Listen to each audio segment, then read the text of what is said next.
What's a weird childhood ritual you still do today? I always make sure to say goodbye to all the household pets before leaving.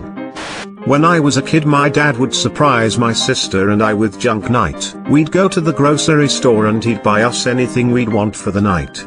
Candy, popcorn, surge soda, ice cream, etc. Then we'd get pizza or McDonald's and a video rental and have fun all night. He only did it like twice a year, but it was always a surprise and so exciting. I still do that with my girlfriend and I'll do it for my kids when I have them. Edit, I'm so glad to hear everyone who wants to share this tradition with their family. You guys are awesome. Walk along ledges instead of the footpath. When I was younger, I'd help my mum fold bed sheets. You know? We each grab an end, put the corners together twice to fold lengthways, and then walk towards each other to fold widthways. I used to always give my mum a hug at the end of it, with the bed sheets pressed between us. This would repeat for as many sheets as we needed to fold, 1 or 2 or 3. You know. Now I am 33 years old, and when me and my wife fold sheets together, we end it with a hug. Plus she gets a little kiss. Edit, thank you kind people for my first ever silver and gold. Whenever I eat, I always leave the best for last. When I was 6, me and my father made a cute little handshake. We did every day when he left for work and when he would come home. Now, 27, I still do it when I see my dad. One day when I have kids, I'm going to pass it down to them. Edit, thank you for the silver less than 3. Edit, gold and platinum. Thank you guys. You guys are awesome. Heart, heart. Rushing upstairs or into bed after turning out the light. Whenever I go up my staircase, I still climb my way up. I still bite the head and legs off of animal crackers before eating the rest of the cracker. Edit, thanks for my first silver. Whenever I eat a sandwich, I start from the crust, so I have all the fluffy part in the end. Been doing this since I was 5. Once when I was a teenager, I was all dressed up for something, in heels, and I did a little mock tap dance in the kitchen. My mom looked at me with a little smile on her face and said, you know, you used to do that when you were 2 years old anytime you wore your dress shoes. Still do. Dress shoes are for tap dancing. Still sit in the shower like I did when I was a kid. Hell, if I'm gonna stand there for the most relaxing time of the day. Edit, a few recurring questions I've gotten. I just sit in the shower. Don't have a chair, but now I'm thinking of it. I do clean my shower regularly, so it's quite clean. Also, I don't sit when I'm not at home. Seems gross to me. I do it regardless of if I'm in the throes of depression or feeling good. Make sure the tongs still work every time I pick them up. I can't sleep with any limbs hanging off my bed or the dead dog will lick me.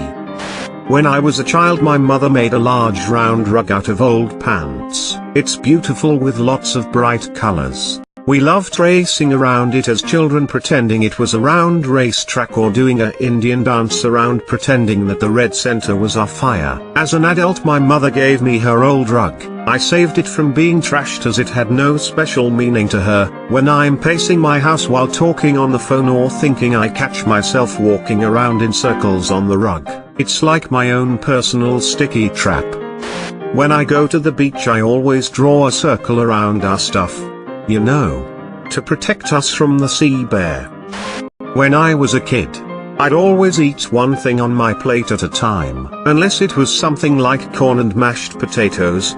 Then I'd mix that together. I'm a grown man these days, still eating everything individually off my plate. Apparently it's noticeable because people have questioned me about it. These days I just tell them that if I'm poisoned by my constituents, they'll know which item was poisoned. If I can't sleep on my stomach with my right knee pulled up and left arm straight out under my head, I can't sleep. Sucks when you have shoulder issues. Starting in kindergarten, when I got home from school, I'd put my stuff down, go in my room, close the door, and lay down and stare at the ceiling for about 10 minutes. I still do this when I get home from work. My parents used to think this was incredibly disturbing behavior, But I've had undiagnosed, and now diagnosed, anxiety problems since I was very young. And this routine was a way for me to decompress from the day before I was forced to continue socializing with people. Edit, for those saying this is meditation and a normal behavior not caused by anxiety, depending on what your thinking patterns are at the time. Laying down can be a meditative practice, or it can be a physical shutdown triggered by a massive overload of social situations and pressure that is inescapable throughout the day. As I explained it elsewhere, I lay down because it's like I'm drowning in my own head. And those 10 minutes of silence let a little bit of water leak out so I can breathe again. If anyone reading this takes those few minutes to relax for different reasons and doesn't have anxiety issues, that's awesome. I definitely do this because I suffer from diagnosed clinical anxiety, so it's unnecessary to comment and tell me that I don't smile.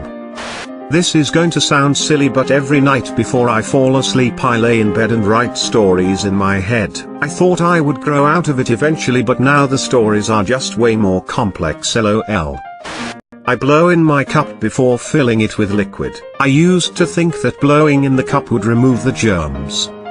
When I see the clock is at a specific hour exactly, like 7 o'clock, I'll very softly say bong that number of times like I'm a grandfather clock. Whenever I hear an airplane or helicopter I look up to find it. Edit, my first silver. Thank you, kind person. Walk on the side of the staircase so it doesn't creak as much. Didn't want my parents to know I was up and about. When I eat a cosmic brownie, I always eat the side with less sprinkle thingies first so I'm more satisfied when I finish the whole thing.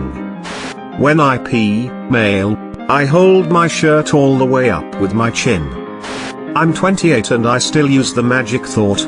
If, insert something, happens, then, insert something good, will happen to me. Edit, thanks for the silver, kind stranger. Edit 2, no. I don't have OCD. It's just one of the symptoms, and yes, I can stop wherever I want. I just go like, if I stop doing it, then insert something good will happen. When I'm on a hike I pick up a rock and carry it for about an hour, then I put it down in a nice spot. I've done that since I was a kid so rocks could change horizons and see the world.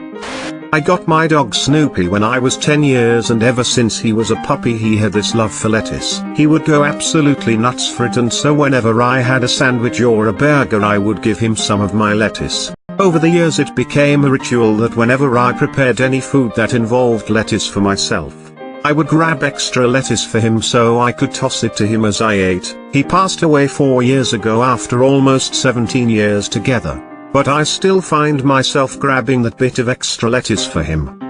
Oh man, this is gonna sound so weird and I have no idea why I did this, and sometimes still do. As a kid, I liked to time how long I peed, but I didn't use numbers. I would repeat the names of the fairies in Sleeping Beauty in my head and count how many times I said all three, Flora, Fauna, and Merryweather, over and over while peeing. Sometimes, I subconsciously still do this. It was so constant as a kid it's like I trained myself to recite this when I pee. Edit, thank you, kind internet stranger, for my first ever gold.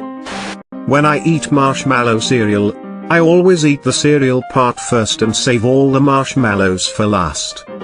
I sort multicolored candies, Skittles, M&Ms, etc., into their respective color groups and eat them one color at a time. But I save one of each color for last, and eat that group all at once.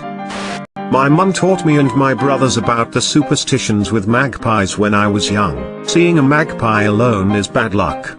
But you could get rid of the bad luck by saying, hello Mr. Magpie, how are you and your family today? None of us believed the superstition, but we still do it.